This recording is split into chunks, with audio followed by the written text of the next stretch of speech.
aqui era o rei Sedequias, mas é uma figura de Deus. O nosso rei é um rei melhor do que esse. Amém?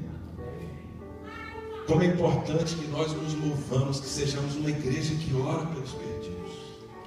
Aliás, amados, vocês estão entrando num tempo de casas de paz, onde nada mais vamos fazer do que tirar profetas da lama, sair do palácio, entrar nos lugares mais sombrios para tirar profetas da lama. Mas não ouse fazer isso sem oração, porque a conversão de pessoas implica em guerra espiritual. Satanás, ele não fica passivo, vendo a igreja trabalhar, vendo a igreja tirar das suas mãos aquele que ele domina com seu engano. Então ele se levanta para resistir. Jesus um dia desenhou o quadro da salvação e dessa guerra espiritual, e ele descreveu Satanás como um homem valente, que guarda a sua casa para impedir que os seus bens sejam tirados. E Jesus disse: é necessário que um mais valente do que ele se levante e amarre esse valente, e entre na sua casa e tire aquilo que ele guarda. Sabe, o mais valente é Jesus Cristo, mas o mais valente precisa ser você também. Você precisa ser aquela pessoa que se levanta no poder do Espírito Santo e que entra numa casa, uma casa que é dominada por demônios. Você entra ali em nome de Jesus e diz: Satanás, você vai ter que sair daqui. Isso sabe, é a única maneira de estabelecer casas de paz. As casas não têm paz porque elas estão debaixo de um tirano. Mas quando nós entramos, você se lembra dos 70? Vocês estão sendo enviados como 70 foram. E quando eles voltaram, possuídos de alegria, como a gente falou ontem, com a vitória, tendo feito a obra de Deus, tendo conduzido tantas pessoas à salvação, Jesus disse: eu vos dei autoridade para pisar de serpentes, escorpiões e todo o poder do mal, e nada vos causará dano algum. Amém?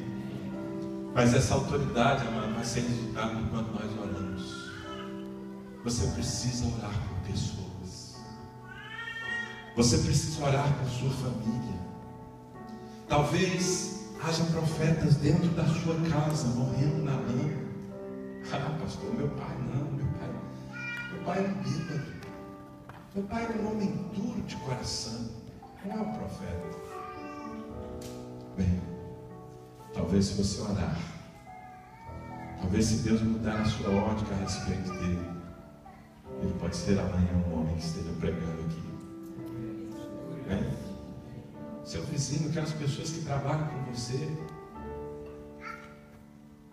Mas é preciso interceder, porque fazer a obra de Deus implica em termos uma unção sobre as nossas vidas. Evangelismo sem unção não funciona. Paulo dizia: eu não estive entre vós com palavras de persuasão humana, mas em demonstração de espírito e de poder. A igreja precisa se mover em demonstração de espírito e de poder.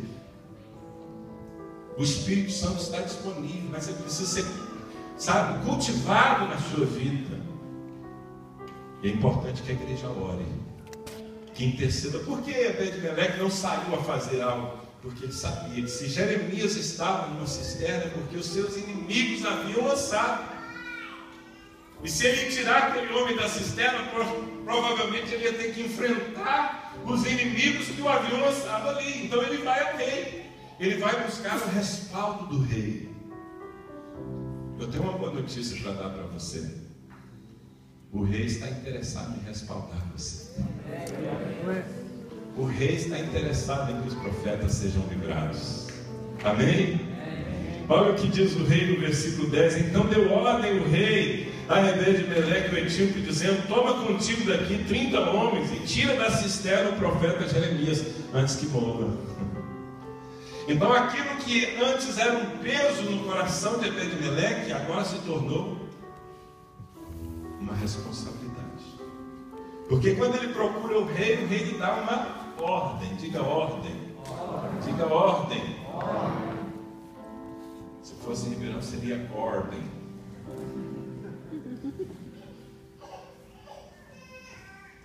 E a partir do momento que nós temos uma ordem do Senhor, que opção nós temos se não obedecer? Sabe, eu queria muito que vocês entendessem que esse projeto das casas de paz não é só uma estratégia a mais. Não é uma invenção que o seu pastor está trazendo, está assim direcionando. Eu queria muito que vocês entendessem que essa é uma direção do Espírito Santo para essa igreja nos próximos meses. E uma vez que o Espírito Santo lhe diz, vai, você tem que ir. Você não pode ficar pensando, colocando os seus motivos, você tem que ir. O rei disse, vai. Quando o rei fala, a gente faz o que, gente? Obedece. Jesus decide por todo mundo, pregar o Evangelho a toda criatura. Amém? Mas há um princípio aqui interessante, não é? Existe uma confusão nas traduções. A maioria das traduções diz que o rei mandou que Ebed-Meleque levasse consigo 30 homens. E há algumas traduções que dizem 3 homens. Eu não sei. A sua fala o quê? 30 ou 3? Versículo 10. 30? Tem alguma tradução aqui que fala 3 homens? Tem alguma? Algumas traduções dizem 3 homens. Mas não importa. A sua fala 3? Não importa, o princípio é o mesmo. Para resgatar profetas, nós precisamos aprender a trabalhar em equipe. Diga comigo, para resgatar profetas, nós precisamos trabalhar em equipe. O que o rei falou para Ebed-Meleque foi: construa uma equipe, levante algumas pessoas. Eu fico até assim consolado. Na minha versão diz 30. Eu fico pensando, puxa, 30 homens para içar o Jeremias da cisterna? Que devia ser pesadinho. E se for essa a interpretação correta, então profetas podem ser pesadinhos, né? Eu me consolo. Não, mas não eram 30 homens ou 3 homens para levantar Jeremias de lá. Havia guerra, havia confronto, havia perigo naquilo. Quando Jesus enviou 70, ele disse: eu vos envio como ovelhas para o meio de lobos. Então vocês precisam de cobertura espiritual. É por isso que nós enviamos as pessoas para abrir as casas de paz sempre de 2 em 2, nunca ninguém vai só. Aliás, procure na sua Bíblia, Jesus nunca enviou ninguém sozinho, para nada. Nada, Jesus não enviava pessoas sozinhas. É um princípio do reino de Deus. Desde o começo o Senhor disse: não é bom que o homem esteja só. Ele sempre envia equipe. E aqui, irmãos, está a sabedoria da visão que Deus nos deu. Uma igreja em células. O que é a sua célula? A sua célula é uma equipe de resgatadores, de profetas. Você precisa entender, você que é líder de célula, precisa entender que aquelas pessoas que estão ali não são só pessoas que devem ser cuidadas por você, não são pessoas que devem ser treinadas por você para resgatar profetas. Todos precisam fazer parte da obra de Deus. Você está comigo aqui? Amém? Amém? Então toma contigo um grupo e faz o que você pode fazer para tirar esse homem da lama. Ele vai morrer lá. Você precisa chegar antes da morte. E Ebed-Meleque foi porque o rei ordenou e porque o seu coração ardia por aquilo. Sabe, queridos, a visão, as células, o discipulado não é uma invenção nossa. Esse é o único plano que Deus tem para resgatar o mundo. O que ele podia fazer foi feito. Foi feito. Jesus cumpriu a sua parte. Mas de que adianta? De que adianta a morte de Jesus se as pessoas não souberem? Como crerão se não ouvirem? E como ouvirão se não há quem pregue? E como pregarão se não forem enviados? Pois bem, nenhum de vocês aqui tem essa desculpa, porque vocês estão sendo enviados nesses dias. O seu pastor está sendo usado por Jesus Cristo para enviar todos vocês. Todos. Eu não quero saber quanto tempo você tem de fé, eu quero saber se você ama Jesus Cristo e se você está disposto a servi-lo. Se você está disposto a servi-lo, certamente há um profeta em algum poço dessa cidade que precisa do seu investimento. Ebed-Meleque então vai. E eu acho bastante interessante, porque diz que ele passou por debaixo da tesouraria e ele tomou dali umas roupas usadas e trapos. Gente, para resgatar profetas, a gente não precisa de um aparato enorme. Sabia disso? Algumas pessoas complicam o Evangelho, a religião complica o Evangelho de Jesus é simples, o Evangelho de Jesus é para todos. Há 4 anos eu ousei enviar todo mundo da minha igreja, desde os novos convertidos, os mais novinhos, aqueles que estavam cheirando leite ainda. Eu falei, eles podem ser usados por Deus. Se eles conhecem Jesus, se eles já têm uma aliança com o Senhor, então eles podem ser usados por Deus. Eu vou enviá-los, como Jesus fez com os 70. Como eu disse ontem, os 70 eram novos convertidos. Eles nunca tinham experimentado o gosto, o prazer de serem usados por Deus até então. Tanto que eles voltam vibrando, cheios de alegria, porque demônios haviam se submetido a eles. Nunca tinha acontecido isso na vida deles antes. E assim vai ser com você, se você tiver a disposição de ir em nome do Senhor. Amém? Quando você pisar o pé numa casa, os demônios vão fugir dali, porque a autoridade do Senhor vai estar na sua vida, porque o rei está te mandando. Vá!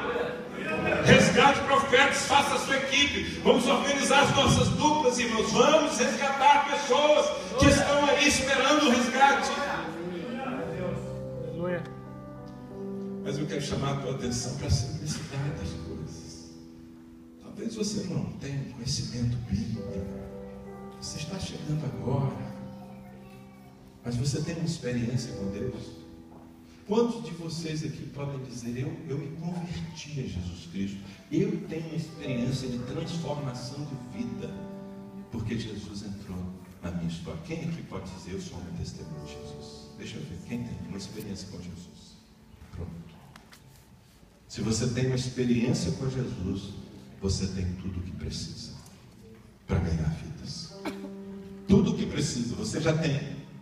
Claro, para ser um líder de célula, para ser um pastor, você precisa ser treinado, preparado, você precisa de conhecimento e maturidade. Mas para resgatar profetas, você só precisa de roupas usadas e uns trapos. E isso você tem. E eles vão. Eu não sei, a Bíblia não conta. Aparentemente eles não enfrentaram uma luta, ou quem sabe enfrentaram e a Bíblia não conta, porque como eu falei, Jeremias não estava lá por conta própria, tinha sido jogado pelos seus inimigos, assim como essas pessoas que estão perdidas aí fora. Mas eles tiveram a ousadia de ir, e ao chegar lá eles jogaram para Jeremias uma corda, mas eles jogaram também aqueles panos. Sabe, irmãos, as pessoas que nós vamos tirar do fundo do poço são pessoas que já estão machucadas. Jeremias foi amarrado e jogado naquela cisterna. Provavelmente ele apanhou eles.